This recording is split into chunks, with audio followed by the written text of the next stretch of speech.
अस्सलाम वालेकुम एवरीवन, कैसे हैं आप सब। वेलकम है आपका आसान खाने कुकिंग चैनल में मैमूना के संग। आज मैं आपके लिए बहुत ज़्यादा मज़ेदार चूरी की रेसिपी लेकर आई हूँ। ये चूरी हम रात की बची हुई रोटी से बनाएंगे, जिसे बच्चे और बड़े सब शौक़ से खाएंगे। तो अगर आप मेरे चैनल पर न्यू हैं, चैनल को सब्सक्राइब कीजिए, वीडियो को लाइक और शेयर ज़रूर कीजिए। तो बिना टाइम वेस्ट किए चलें फिर रेसिपी की तरफ बढ़ते हैं। बिस्मिल्लाहिर्रहमानिर्रहीम। तो चूरी बनाने के लिए यहाँ मेरे पास 4 अदद रोटी है। ये रोटियाँ रात की बची हुई हैं, तो हम इन रोटियों को ज़ाया नहीं करेंगे, बल्कि इससे मज़ेदार सी चूरी बनाकर तैयार करेंगे। तो इसके साथ साथ मेरे पास ये गुड़ है और इसे पीस लिया है मैंने मोटे मोटे टुकड़ों में। ये तकरीबन 1 कप के बराबर है। तो यहाँ पर जो मैंने ड्राई फ्रूट्स लिए हैं उनमें मेरे पास कोकोनट है, जिसे मैंने कट कर लिया है। बादाम है मेरे पास 1 टेबल स्पून, और 1 टेबल स्पून मेरे पास पिस्ता है। तो चलें अब सबसे पहले हम रोटियों को छोटे छोटे टुकड़ों में काट लेते हैं। हम रोटियों के छोटे छोटे टुकड़े बनाएंगे।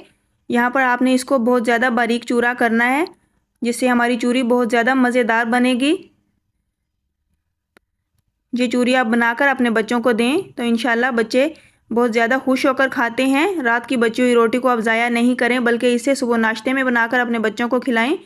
एक तो बच्चे बहुत ज़्यादा खुश हो जाएंगे, और दूसरा बहुत ज़्यादा हेल्दी नाश्ता होगा इंशाल्लाह ये बच्चों के लिए। तो यहाँ मैंने रोटियों को चूरा कर लिया है। तो अब इन्हें बनाना स्टार्ट करते हैं। सबसे पहले मैं यहाँ पर गुड़ से चाशनी तैयार करूँगी। तो गुड़ को मैं कढ़ाई में डालकर इसमें 1 गिलास पानी डाल दूँगी, क्योंकि यहाँ पर हमने गुड़ का शीरा तैयार करना है। और ये शीरा हमने कोई तार वाला शीरा नहीं, सिर्फ हमने गुड़ को मेल्ट करना है उसमें। तो 1 अदद मैं इसमें सब्ज़ इलायची खोलकर डाल दूँगी, जिससे हमारी चूरी में मज़ेदार सा फ्लेवर इन्हेंस होगा। तो यहाँ पर देखें गुड़ तकरीबन मेल्ट हो चुका है, लेकिन हमने इसको मुकम्मल मेल्ट करना है। तो जो बाकी के टुकड़े इसमें रह गए हैं उसे भी मैं मेल्ट होने तक पका लेती हूँ। तो लगभग यहाँ पर 3 से 4 मिनट मुझे लगे हैं। हमारा गुड़ इसमें अच्छे से मेल्ट हो चुका है और ये शीरा तकरीबन तैयार हो चुका है। तो इस स्टेज पर मैं इसका फ्लेम ऑफ कर देती हूँ। गुड़ में चूँकि कुछ ज़रात कचरे वगैरह के होते हैं, इसलिए हम छान लेंगे इस शीरे को, ताकि हमारा तमाम कचरा जो है वो छलनी के ऊपर ही रह जाए। आप भी अगर इस तरह शीरा बनाते हैं तो गुड़ वाले शीरे को ज़रूर छान लिया करें, ताकि कचरा हमारे खाने में शामिल ना हो। तो अब बढ़ते हैं नेक्स्ट स्टेप की तरफ। यहाँ पर मैं 1 चम्मच घी शामिल करूँगी। आप भी ये चूरी घी में बनाकर तैयार करें, तो ये बहुत ज़्यादा लजीज बनती है। अगर आपके पास देसी घी हो तो आप इसमें देसी घी शामिल कर सकते हैं। तो यहाँ पर घी को मैंने अच्छे से मेल्ट कर लिया है। तो इसके बाद मैं इसमें ये चूरा की हुई रोटियाँ डाल दूँगी। रोटियों को यहाँ पर हमने घी के साथ फ्राई करना है।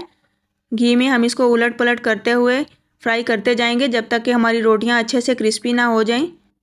फ्रेंड्स, ये झटपट मिनटों में तैयार होने वाली चूरी इतनी ज़्यादा मज़ेदार होती है कि आप एक बार इसे बनाएंगे तो इंशाल्लाह आपके बच्चे इसकी रोज़ ही फरमाइश करेंगे। तो आप बार बार अपने बच्चों को बनाकर खिलाएंगे। तो यहाँ इसी तरह उलट पुलट करते हुए रोटियों को मैंने क्रिस्पी होने तक फ्राई कर लिया है। तो अब मैं इसमें ड्राई फ्रूट्स ऐड करती हूँ। यहाँ मैं इसमें कट की हुई नारियल डाल दूँगी। इसके साथ ही मेरे पास पिस्ता है, वो मैं इसमें डाल दूँगी, और साथ ही मैं इसमें कटे हुए बादाम डाल दूँगी।